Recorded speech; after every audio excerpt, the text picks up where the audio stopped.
should probably put my coffee somewhere. It's not going to cause problems. All right. Really don't want coffee spilled on everything. All right. Move this up a little bit. There we go.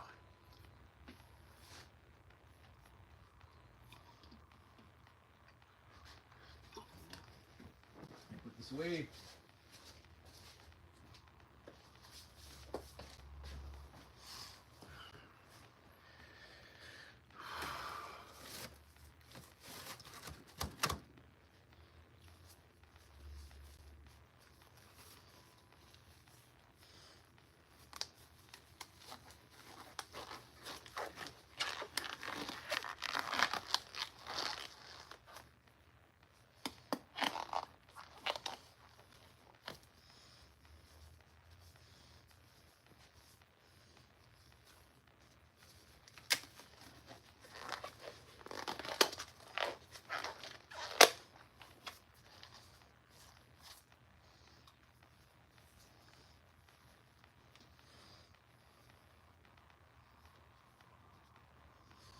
Let's see. Nobody here yet. It's funny, I always think at like the 2-minute mark, like no one's gonna show up. But people always do, so all good. Got time to put my gloves on. This over here.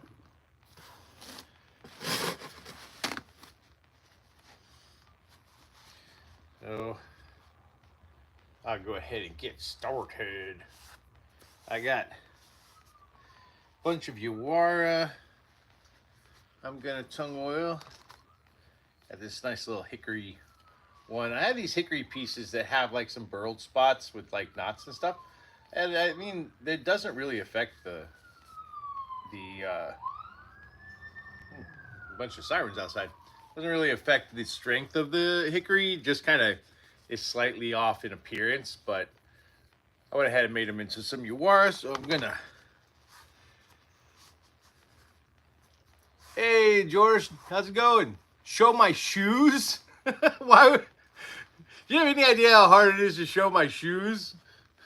If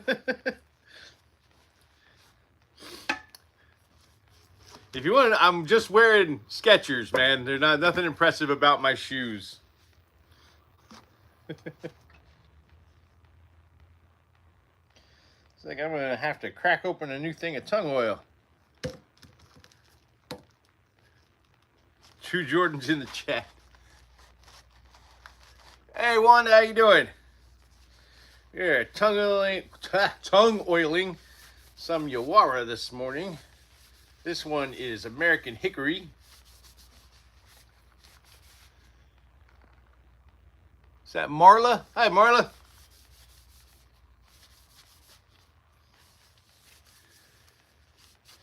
But I got a bunch of Uwara. I've got a Bocan, another Mistborn dueling cane. Where am I from? I am from nowhere. Everyone always asks me where I'm from. Seems like a common question in here. Hey Robbie, welcome to my tung oiling and staining party. It's gonna be super exciting stuff, people.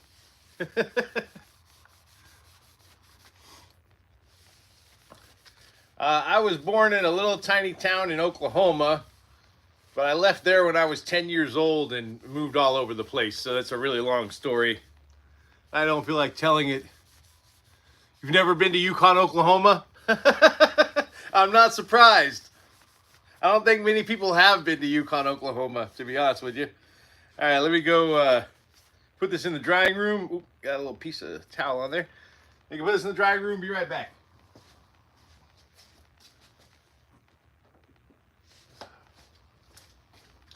I'm going to be doing that a lot. My drying room's on the other side of this thing. This here's a custom Uwara I got from a client I've made a bunch of stuff for. He wanted 11 inches by 1.25 by 0.75.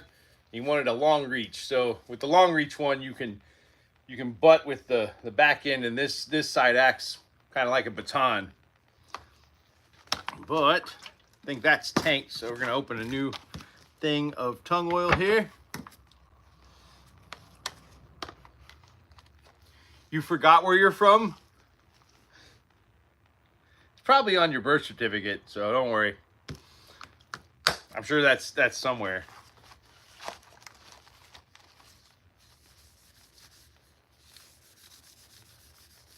Ohio? Ain't Marilyn Manson from Ohio? Don't worry, I won't hold that against you.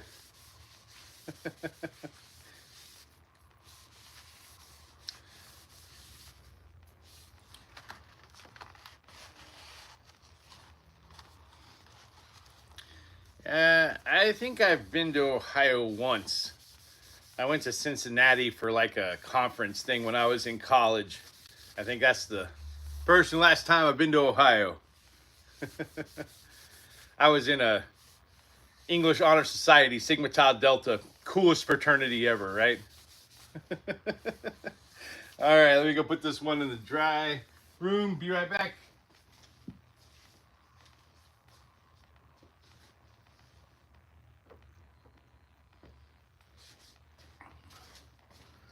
Woot woot! Now we got, these are also long reach. This one's Purple Heart, long reach Uwara, and this one is Padauk. So it's not that bad in Ohio. I'm sure it's not. Sure, it's a nice place.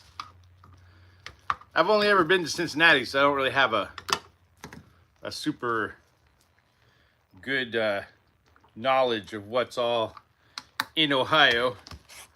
I'm sure it's as nice as any other place. These are Uwara. These are used in a lot of different martial arts as an augmentation of your fist. You see these holes here.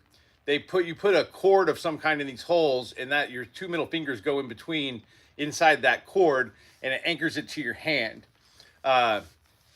This one here is made out of Padauk. There are a lot of different kind of styles and designs for these. I make a whole lot of different kinds in my shop. They're mostly used by people in Shotokan karate. There are some Filipino martial arts I think that also use it. Pretty common. These were invented, the Uwara anyway, were invented by the Shurite bodyguards of the Okinawan royal family. They were the founders of what we now call karate. They were outlawed from carrying weapons, and they had to protect the royal family of Okinawa during the Japanese occupation of that island. And so they had to figure out how they were going to do that without carrying weapons. So they started turning things that weren't weapons into weapons, and Uwara was one of those things. All right, be right back.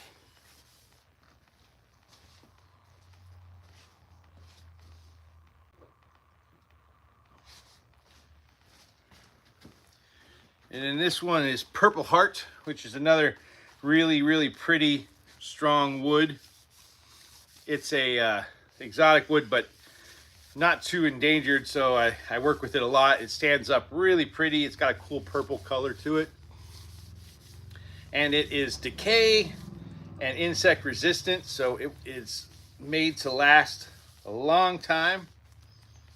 And with the tung oil, tung oil is a penetrating oil that it kind of seeps into the wood and makes it very strong. Once it hits air, it oxidizes, and it's called oil, but it actually dries very hard once it cures. It usually takes about 12 to 24 hours for it to fully cure.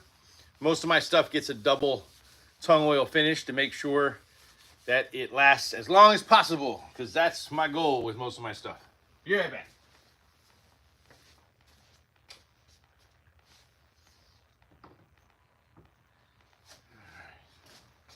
Woot woot! All right, now we're moving on to the bokken.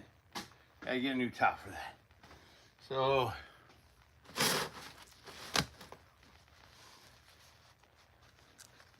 how long could it last? I mean, I've got people that have had Uwara. I have one guy.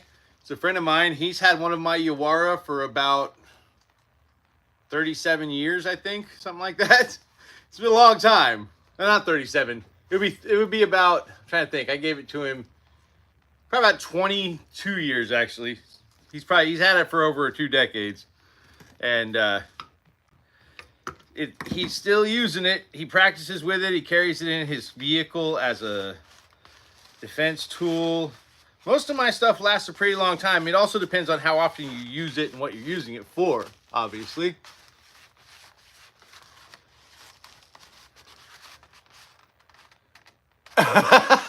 I know a lot of my stuff is kind of phallic there, Tony. Sorry about that.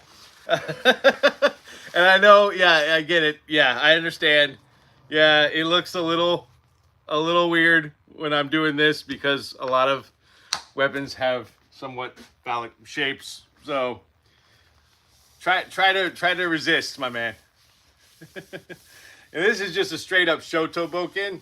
I make practice weapons for people who do kendo, kenjutsu, ninpo, hema, buhart, armored combat.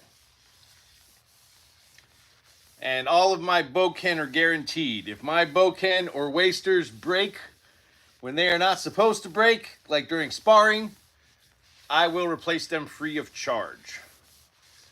I have only ever had to do that once in the last 3 years.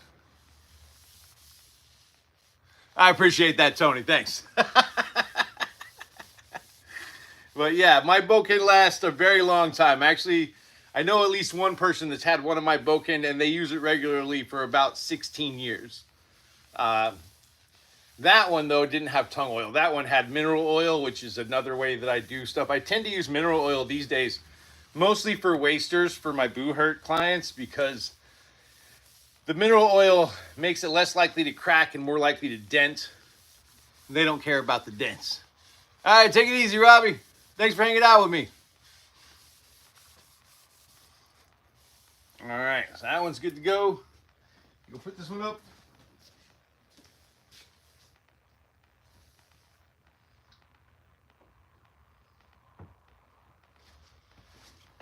And now we got the fun one. I've made I think week before last, I made a dueling cane for the Ellen Venture character in the Mistborn book series. I just got done reading that, and I really thought that the dueling canes, which are like wood canes in those books, because people can manipulate metal, so people don't want to use metal weapons.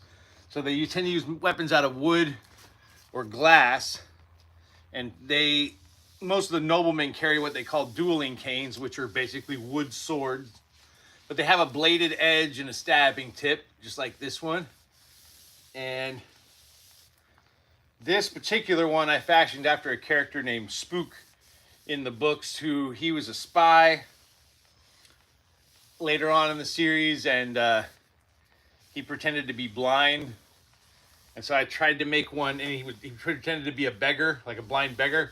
So I tried to make one that would look a little less polished and a little more like simple, so it wouldn't look weird for a blind beggar to be carrying it.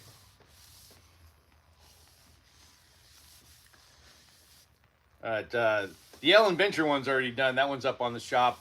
I made that one out of zebra wood.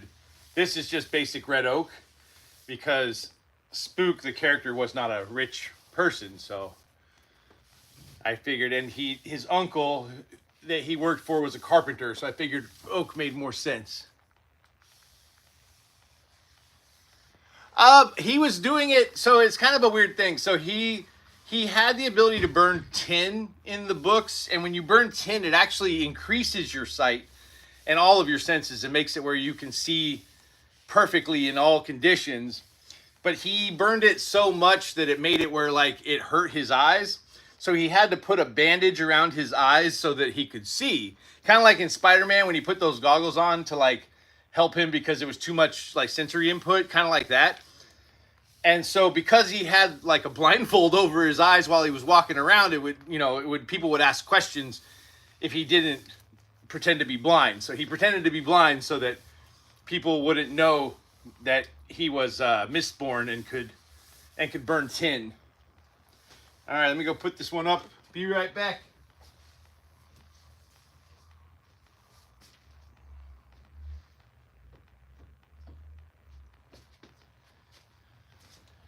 I don't know. I mean, I don't think it was like that. I think, he was doing it for fairly noble reasons, so he wasn't like pretending to be blind to cause problems. Thank you, Jacope. Thank you. Sleep well. Yeah, Tony, that's what the kids are calling it, burning tin. Happy Saturday, Angela.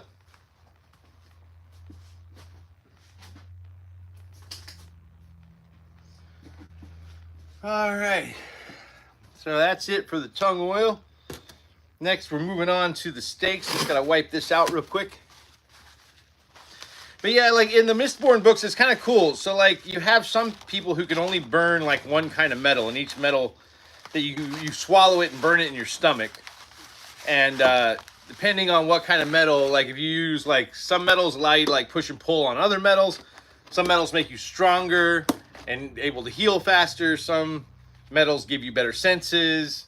Some metals, just each metal does different things. But you have people called Mistborn who can use all metals. So, but obviously in a world where people can use metal and can manipulate metal, having metal weapons was kind of an issue. So that's why I did the dueling canes, and I thought that was a cool idea. I'll be right back. Let me put this up.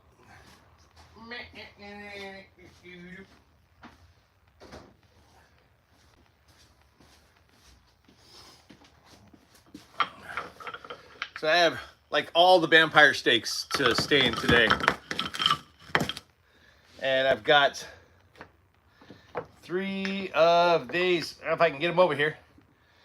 These are going to become cross steaks. These are the cross pieces. So this is the main piece, and these will go on the sides, and the handle will get wrapped. I gotta wipe these down because they got a lot of sawdust on them before I stain them.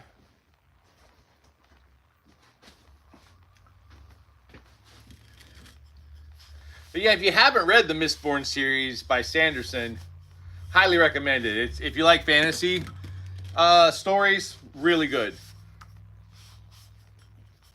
It's a very interesting premise. I think because like the first book, you know, was originally meant to be a standalone, and Sanderson kind of changed his mind on that later. So in the first book, they stage a rebellion to overthrow the emperor, this guy called the Lord Ruler, who's like an immortal. And so, you know, he could have just left it alone, but he kind of addressed something that never really gets addressed in a lot of these kind of books, which is, you know, what happens after the rebellion, you know? Because after the rebellion is actually the easy part. The hard part is creating a new government, you know, ensuring a better world than the world that you rebelled against. You know, those are the kinds of things, you know, and it's really easy to be an idealist when you're a rebel and you're part of a rebellion. But when you actually have to run things, you know, how do you retain that idealism? But Sanderson does a really good job of telling that story. So yeah, highly recommend Sanderson's work. So I know this is probably a little boring, but if I have sawdust all over these when I stain them, it'll look weird. So I'm going to make sure they're not completely covered in sawdust. The after rebellion, right. It's like the after party, but more violent.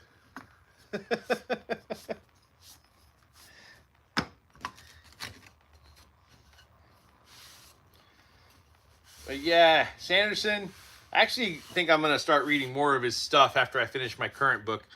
The current book I'm reading is going to take me forever to read because, like an idiot, I decided to start reading the complete works of Sherlock Holmes and Volume 1. So I'm not even into Volume 2. I may read some of Volume 1 and then switch to another book and come back to it. Much as I like Sherlock Holmes stories, you know, I've read most of them before, so. But I kind of wanted a refresher because I like Sherlock Holmes. All right. Now, put away this tung oil and bring my stain over here. Or her. All right.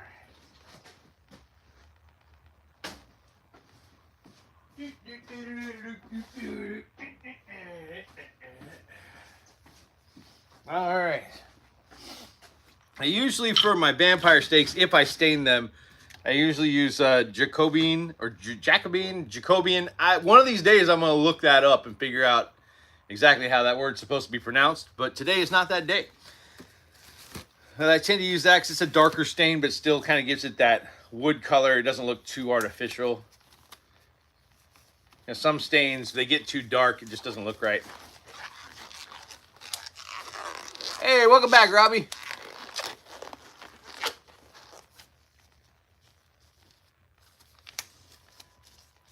So weird. Sometimes I feel like I'm seeing these comments out of order for some reason. So I'll look up and see one that wasn't there a second ago, and it's not where I would have thought it would be. But anyway. All right. Oh, hang on. Forgot my stir stick. I knew I forgot something.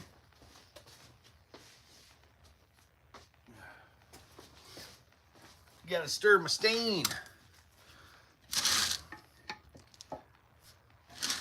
But if you got any questions for me, feel free to drop them in the chat while I'm doing this. Help me be less bored. Always appreciated.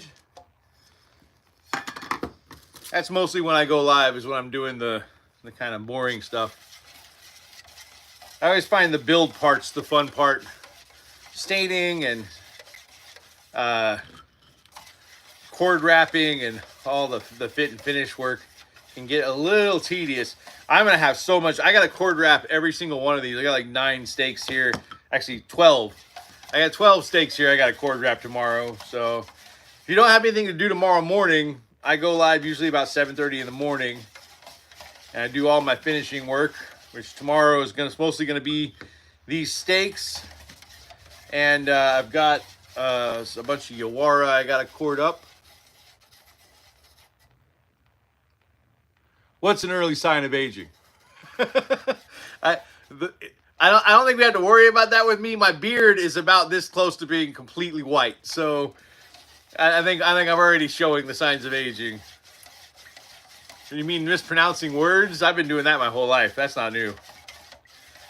I find that I was an early reader. I started reading before I went to school, and while that most people think, oh, that's amazing, I was reading it about the age of 3. While that sounds amazing, it also means that I got introduced to a lot of words before I heard them spoken. And when you get introduced to words that are written down and you've never heard them spoken, you have a tendency to mispronounce them. And so yeah, I have a tendency to mispronounce certain words if I've only ever seen them written down. All right, let's start with the easy ones.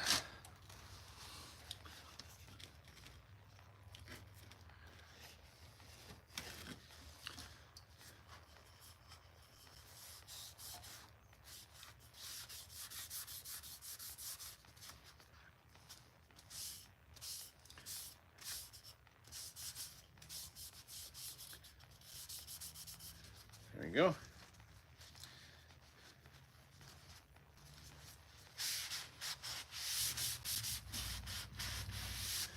And that makes them look nice and old. And then I usually distress them a little bit with some sawdust and dirt. Make them look older. Because when it comes to vampire steaks, I've noticed that people don't want them to be pretty and shiny. They want them to look old and worn. So I try to do that with my steaks. All right, one down, a crap ton more to go.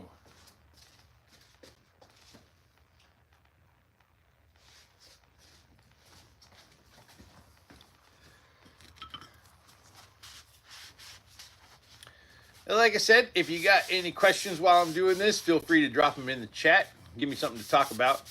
Otherwise, I'll just ramble away. Nobody wants that. Oh, maybe they do. I don't know.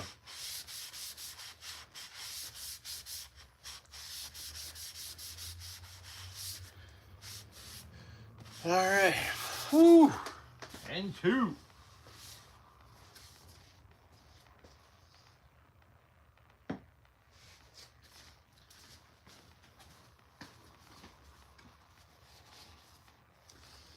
There we go.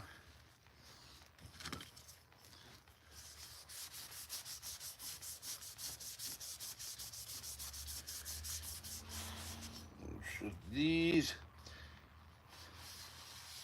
And it's funny. I was posting on Instagram my works in progress for this week, and here on YouTube, I always put that on there. And somebody commented, "Are those for vampires?" And I'm like, "Yes, yes, they are." I mean, I assume you could use them for other things, like I don't know what, but you use them as garden stakes probably if you needed to. But that's not what I'm making them for.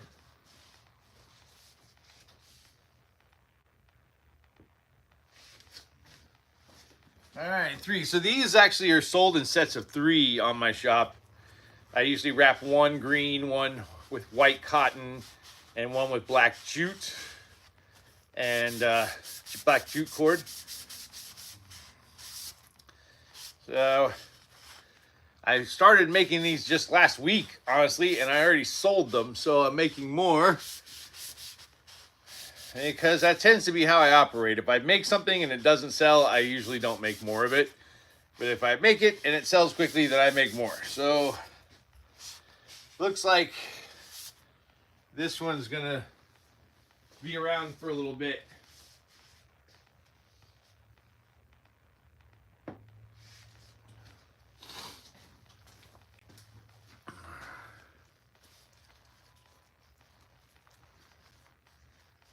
Am I an Instagram model? No, sir. No, I am not. I am not any kind of model. I don't know if you can tell by looking at me, but no. I am a pudgy middle-aged man with rampant ADHD. That does not work well as an Instagram model. Not for me. Nor do I have any desire to be an Instagram model. I'm not the biggest fan of social media in general. However, I do see the value of it as far as like promoting my work and all that kind of stuff. But I have no interest in being like a YouTuber or an Instagrammer at all. Like, I would rather just make my living doing this and make stuff and share my stuff that I find fun. Hey, Noah, how's it going?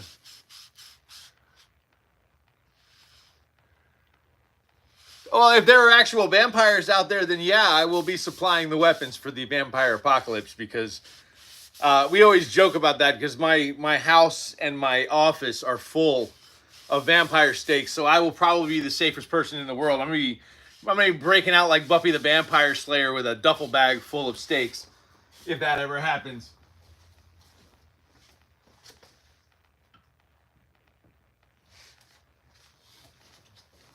However, actually, just so you know, if that does ever happen, though, don't use these stakes. So I think I talk about this every time I'm doing stakes, but there's an old part of vampire lore that never gets talked about for some reason. It always bugs me that it never gets talked about, which is that you should never stake a vampire with evergreen wood. The reason you should never stake a vampire with evergreen wood is the evergreen wood is associated with immortality. And the idea is that staking an immortal being with a wood that's basically like the symbol for immortality won't kill the vampire. And in some of the stories, it actually makes them stronger. So you should never stake a vampire with evergreen wood just to be safe. I don't know if that part of the lore is accurate, but if it is, I don't know if we want to test it. Like, you know what I mean? I don't know if we want to like be testing that when we're fighting vampires. So, but I have lots of different ones that are made of other stuff that's not an evergreen wood. I have oak ones, I have purple heart ones, I got zebra wood ones, I got all kinds. But these particular ones here, these are white wood, and these are pine. So, all right, be right back.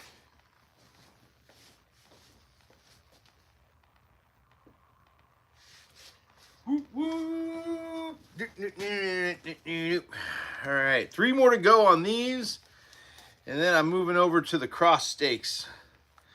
And I'm glad I put this splashboard down because I am getting stain everywhere. But if you're just coming, this is the Saturday If you're just now showing up, I mean to the chat, this is the Saturday staining stream for Warrior Wood and Props. I just go live while I'm doing my tongue oiling and staining every Saturday. So if you got any questions, feel free to drop them in the chat. I will gladly answer them. Well, within reason. All right. Woot woot.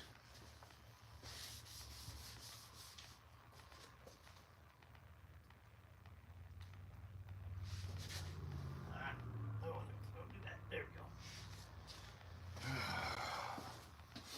Two more.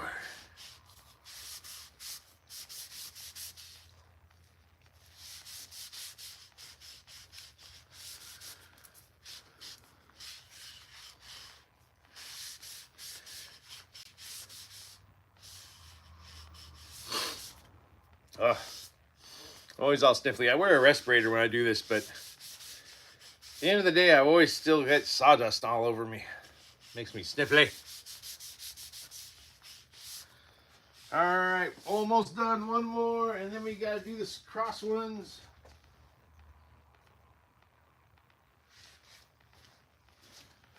All right. See if I got enough stain on here to get through one more. Yeah, maybe not.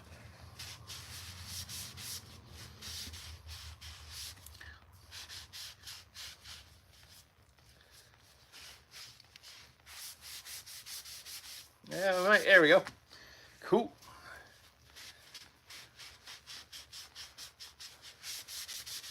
All right. So like I said, if you got questions, feel free to drop them in the chat.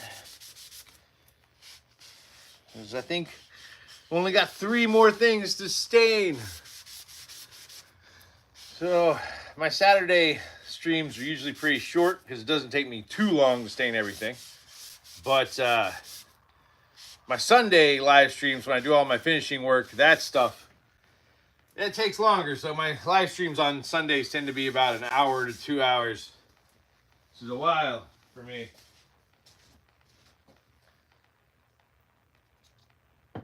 All right, woot woot. So that is done. Might as well get a new piece here of new shop towel.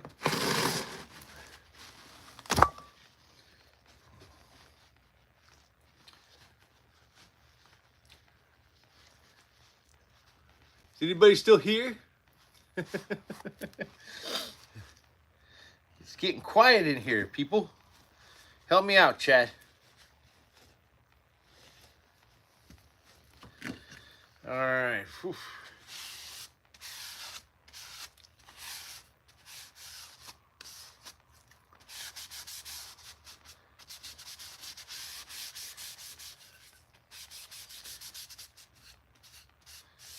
There we go. Then tomorrow, once the stain is dry, I glue the cross pieces on and I staple them in place so that they stay put. And then I do a cord wrap handle on these.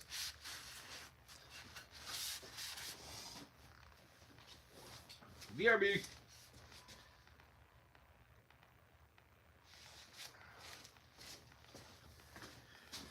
I do the big pieces first.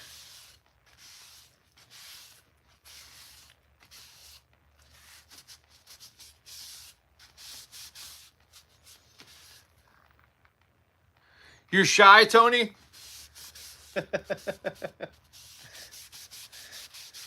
I don't know, man.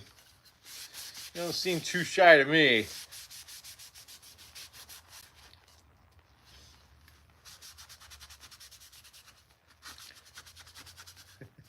But thanks for hanging out with me, though.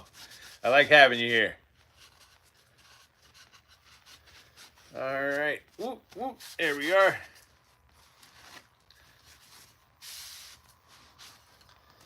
That one's done. Actually, that little knot came out looking pretty cool. All right. There we go.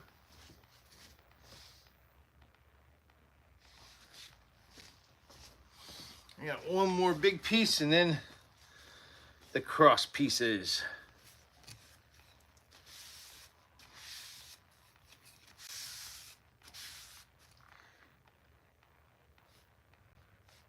Hey, you're very welcome. There, Army man. Yeah. I don't know if you saw it. I already tung oiled it. It's sitting in the tung oil right now. And tomorrow morning it'll get a second one. And it'll be ready to ship out to you on Monday. Yeah, it looks nice. Sanded up really well. For those that chat, our Army man there, he's the one who ordered the custom Okiwara that I was working on earlier. The first one that I stained up. Or the second one, I think. Maybe. One of the first ones I stained up. Alright. The last of the steaks. And then I'm going to do the cross pieces.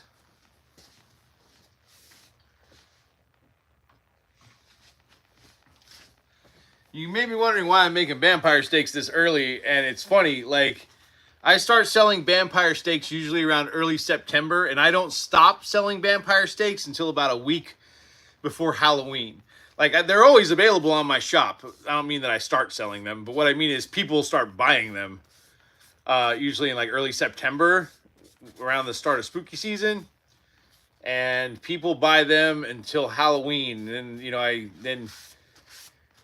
and the last 2 years, I have sadly not been prepared for the amount of vampire steaks I was going to sell during Halloween. So this year, I promised myself I would not wait until spooky season to make the steaks. I would go ahead and get them all made in advance. So pretty much for the last several months, every week I'd make at least a few steaks to add to the shop, because I do not want to not be prepared for spooky season.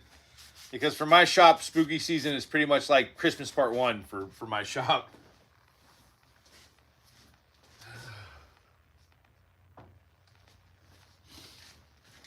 I think most stores, like their holiday season starts in like November. Mine starts in September. I have the Halloween season immediately followed by the holiday shopping season. So usually most of the sales that I make for the entire year happen between September and December. Like probably more than, I would say probably 60 to 75% of all my sales for the year happen between September and December, because, and then I get a little bump usually around this time of the year because con season is starting. So I usually get like custom orders and stuff from people who are doing cosplays at conventions and stuff like that. You know, like I've got like the rubber, like the cosplay side that I make, and I do Ninja Turtle props and stuff like that. I tend to sell those around con season. Anything that's cosplay related, I tend to sell around this time of year.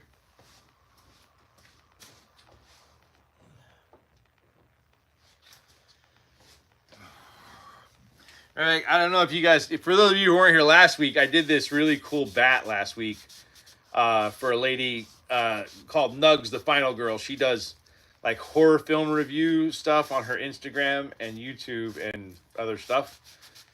And I made her a huge bat with gigantic spikes in it, and it says Nugs, the Final Girl on one side and Lights Out Meatball on the other.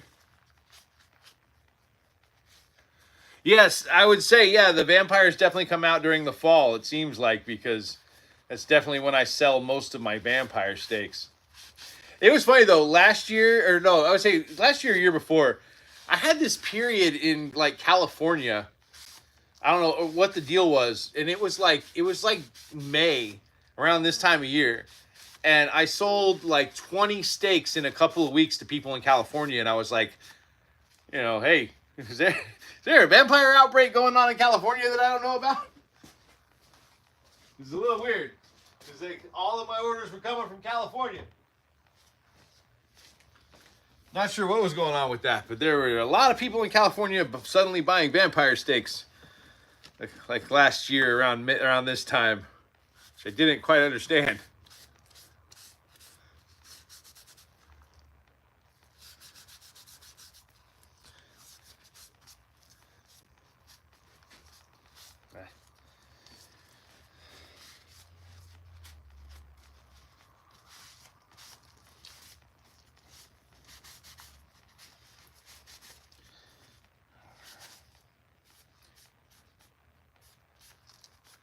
All right, just a couple more left. We're almost at the finish, people.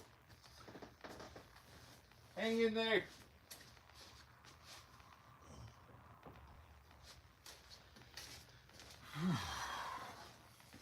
Probably, there we go.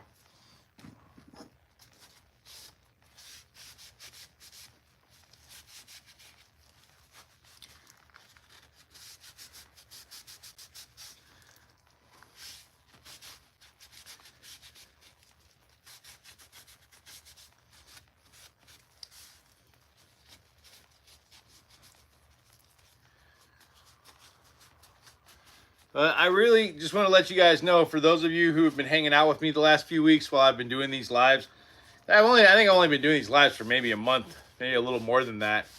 And it has definitely made like the more mundane parts of this a lot more interesting. I super appreciate you guys hanging out with me. I know this is probably not the single most exciting thing you could watch on YouTube. So very much appreciate having you. Hang on. One more. One more.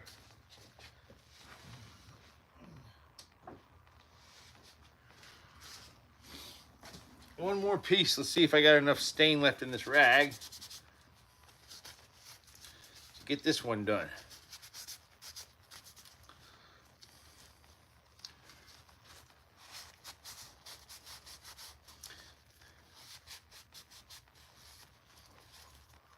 I think I do.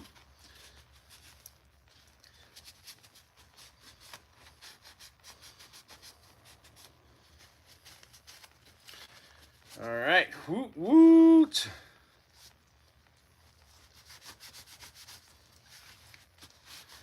All right. Well, if you got any questions, now is the time to ask, because I'm going to start cleaning up now.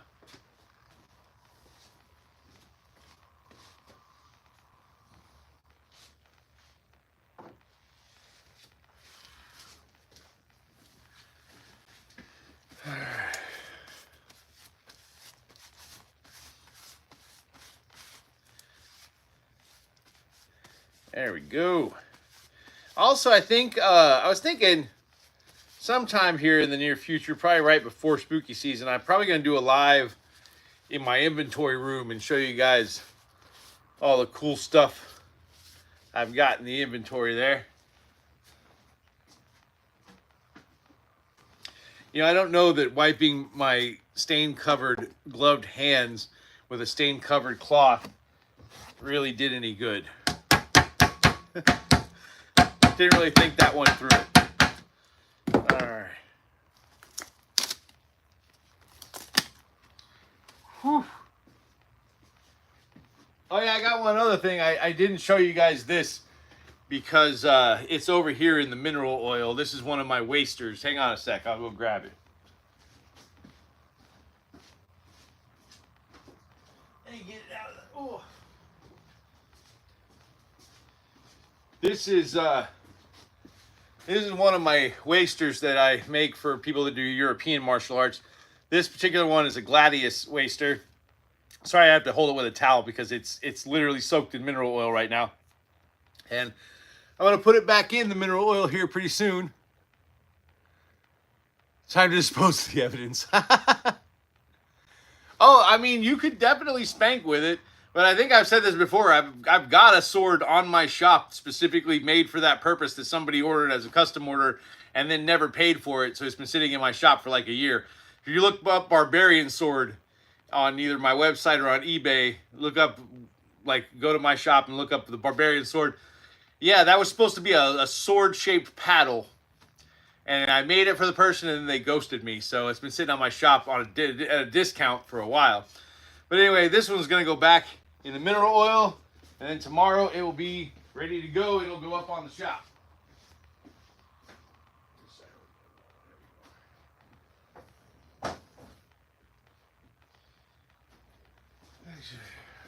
All right.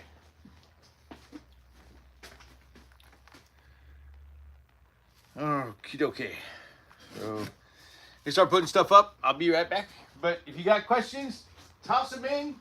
I will gladly answer them before I leave. But everything you see in my live streams or on my shop will eventually make its way to my shop, to my online store. Usually Sundays, when I'm done with my finishing work, I take all the new stuff home and I add it to the shop. So Sundays is usually when new stuff shows up on my store.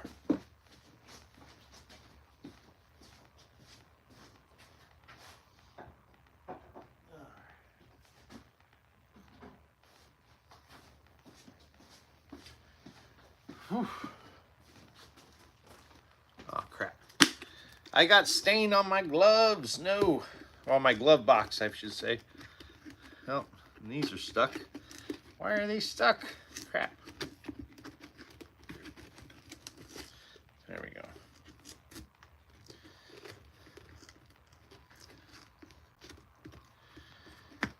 You'd be surprised how often I find myself using alcohol wipes in this shop. All right, and put these away.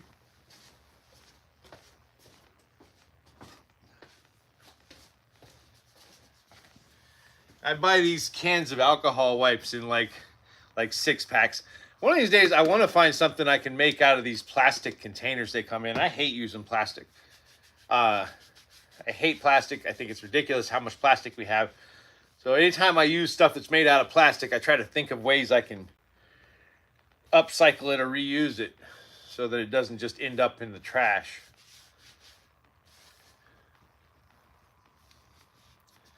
All right. You put these up.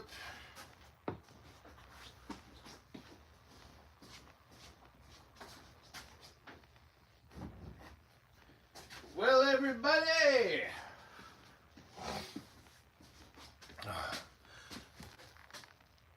I may have an alcohol problem. I have a rubbing alcohol problem. I don't even really drink. So yeah, definitely have a rubbing alcohol problem. I've had enough. Yeah, I'm no more wipes for me. I gotta drive. Yeah. Like, is that your second container of wipes? Yeah, it is. I don't have a problem. But anyway, thank you all again for hanging out with me. I really appreciate it. I go live every Saturday for Saturday staining, usually around 12:30 or 1. And then on Sunday, I do my Sunday finishing work, usually around 7:30. I go live. I know that's early in the morning. It's Eastern time, so I realize if you're in California, that's like 4 o'clock in the morning, so I don't expect you, unless you're up really late, I don't expect you to hang out with me. But if you're on at 7:30 Eastern time, and you feel like seeing how I finish stuff up, by all means, please hang out with me tomorrow morning. And anyway, that's it for me today. I'm going to go clean everything up and go home and play some Helldivers 2 so I can spread managed democracy across the galaxy. Take it easy, everybody. Bye.